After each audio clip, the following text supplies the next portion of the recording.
Hey everyone, this is Kevin the Apptrepreneur, and like the new setting, I'm still on vacation, but I kind of feel bad about not having a video on Wednesday, and this email came in, it's like, what the heck, I could take 15, 20, 30, however many minutes it takes to make this.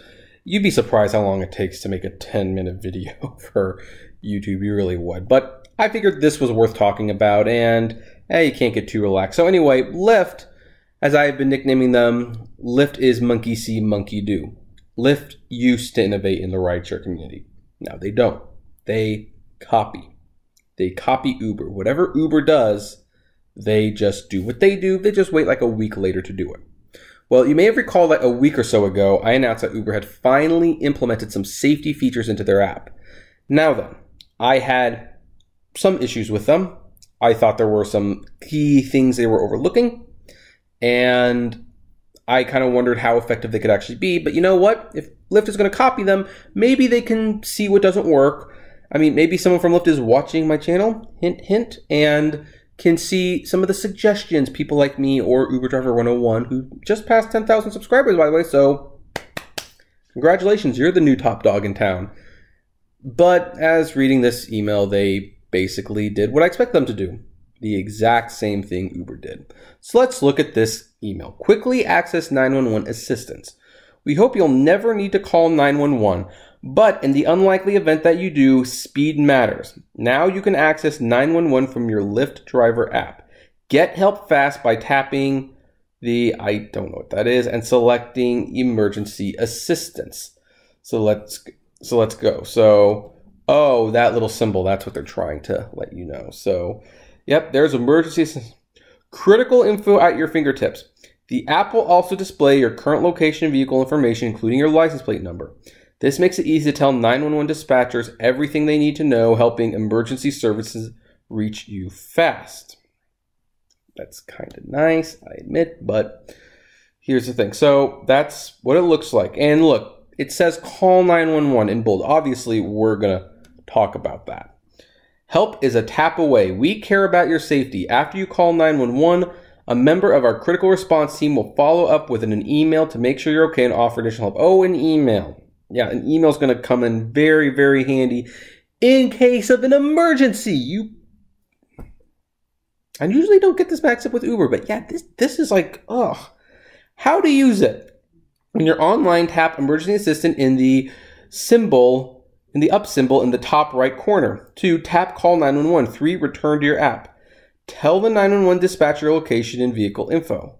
Now you see already, look, this is something that the Uber app already does better. It already sends the information to 911 about where you are, and it sends them the information already. You don't need to repeat it. So that's definitely something Uber's doing better than Lyft. For less serious incidents, please use the 24/7 support number located in earnings tabs. And you know what, here, let's look at this again. Call 911. Now, here's the problem, and I'm going to pull this a little closer. A little closer there. I think that's better, right? The other problem we have with this is that, geez, guys, again, let's stop and think about this. If you are in an emergency while the ride is going on, you want to call 911 discreetly.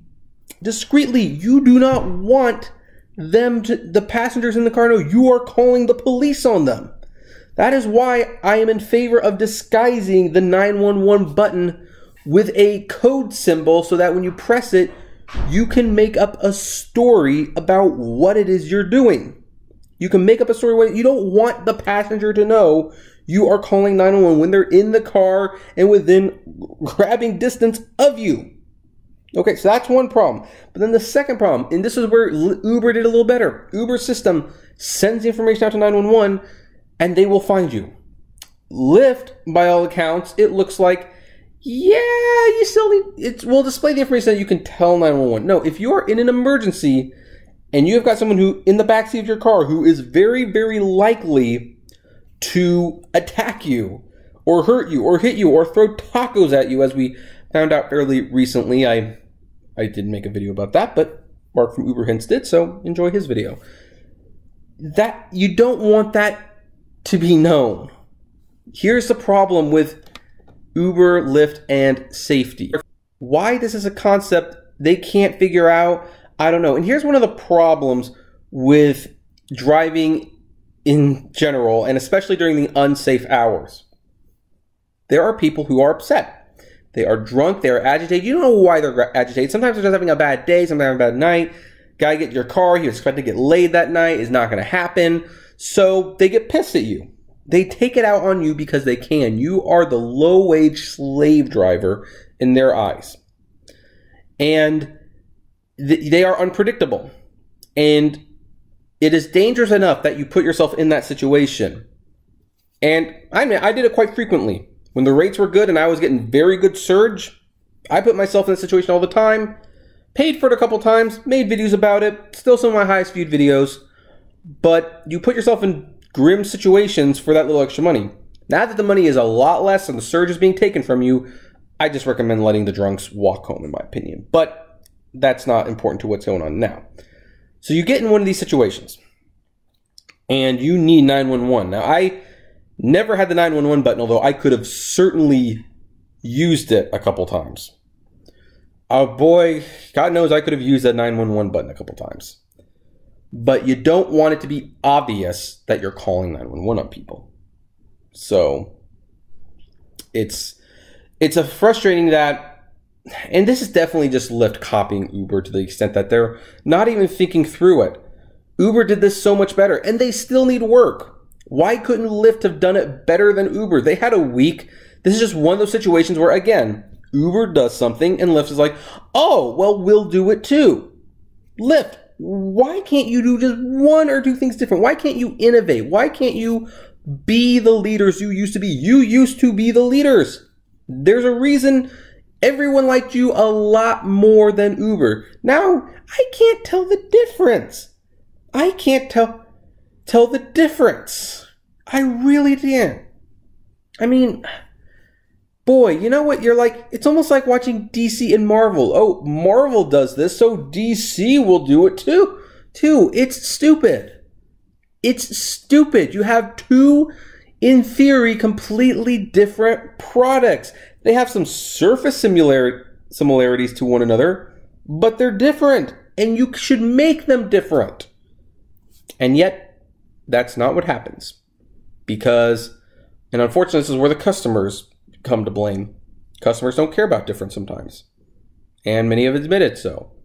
They don't care about quality. They don't care about how good the drivers are. They don't care about the politics.